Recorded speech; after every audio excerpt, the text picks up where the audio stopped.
بسم اللہ الرحمن الرحیم۔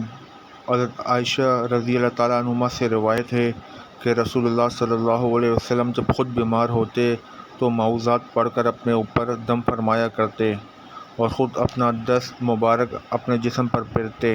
پھر جب آپ صلی اللہ علیہ وسلم کو وہ بیماری لاحق ہوئی جس میں آپ صلی اللہ علیہ وسلم نے وفات پائی تو میں وہی معوذات پڑھ کر آپ صلی اللہ علیہ وسلم پر دم کرتی جن کو پڑھ کر آپ صلی اللہ علیہ وسلم دم کیا کرتے تھے اور آپ کا دست مبارک آپ کے جسم پر پھیرتی۔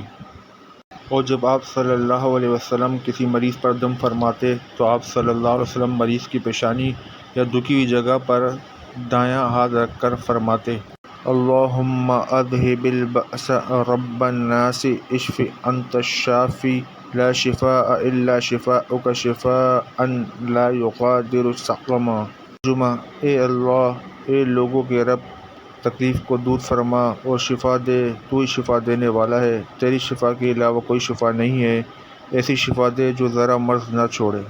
ایک یہ دعا بھی وارد ہے: اللہم اشفہ، اللہم عافہ، اے اللہ اس کو شفا دے اور اس کو عافیت دے۔ یہ 7 مرتبہ یہ دعا پڑھتے: اسأل اللہ العظیم رب العرش العظیم ان یشفیک۔